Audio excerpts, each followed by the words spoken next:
most of us, the circus conjures up images of fun, excitement, and wonder.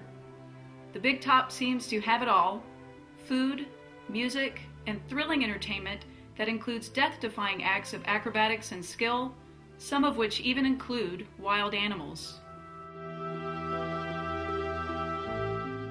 But how often, in the midst of our amazement and wonder, do we ask ourselves about the price the animals have paid to be included in these shows? For humans, joining the circus requires skill, talent, and a spirit of adventure. But for animals, joining the circus requires a great deal of sacrifice. Sacrifice that they do not choose, but that we choose on their behalf. In the late 18th century, when the only circus animals were horses, Englishman Philip Astley added tumblers, acrobats, jugglers, and clowns to fill in the time when he was not performing riding tricks, and thus became one of the founders of the modern circus. After John Bill Ricketts brought the circus to America, traveling circuses became extremely popular in an era when an escape from the drudgery of farm and factory work was welcomed by the masses. Masses who did not have the distractions of radio, television, and the internet. But just like the public of today, the attendees were always hungry for something new. Once an act had made the same circuit a couple of times, the audiences got bored. The onus was on the ringmaster to come up with bigger chills and greater thrills. Their answer was wild animals.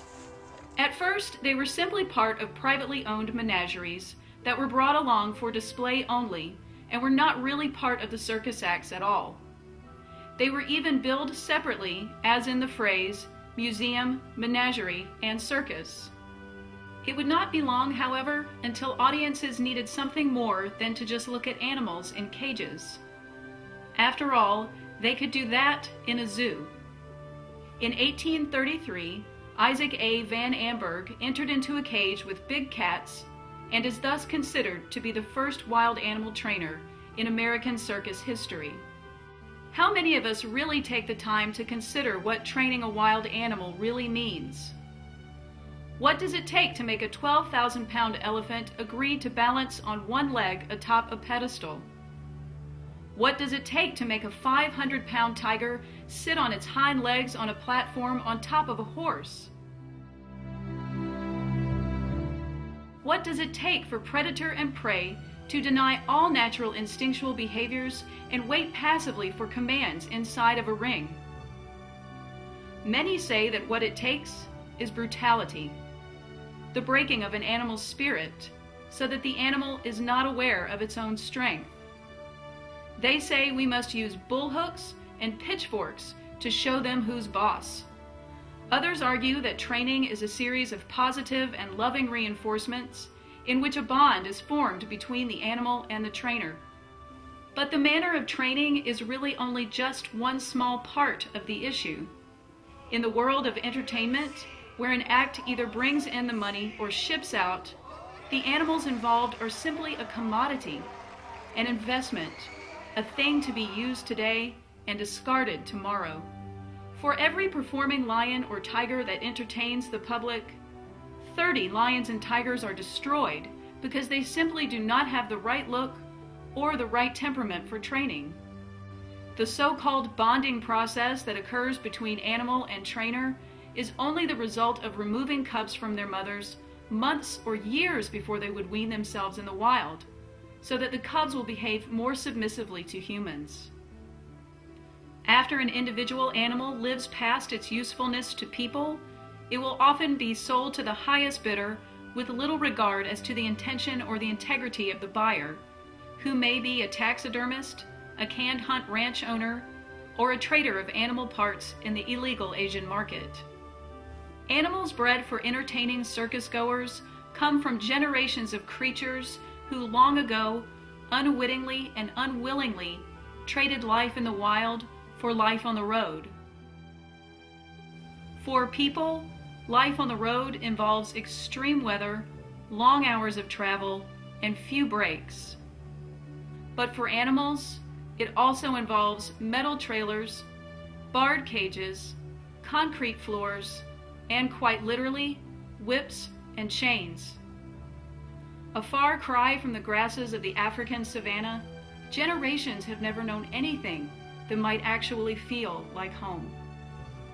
The call to remove animals from circus acts is not an exercise in deciding whether a trainer's methods are kind. It is an exercise in restoring perspective, in seeing these animals as they really are.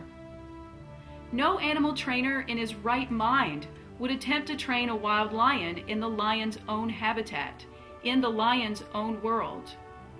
That we forced these animals to come into our world does not change their nature. It only breaks their spirits. It does not tell us who or what they really are.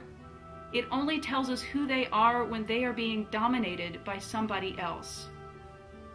We may not see the strings, but they are still only puppets. We do not get to the heart of the matter by analyzing the type of captivity in which a wild animal lives. We get to the heart of the matter by asking ourselves where a wild animal really belongs. Please do not support acts that force animals to perform, even if the manner of force was gentle.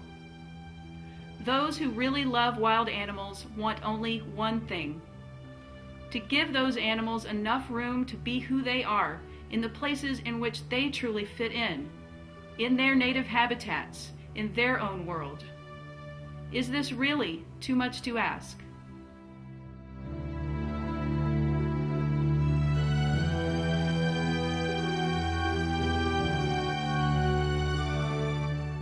You can help change the way people treat big cats by texting the word tiger to 20222.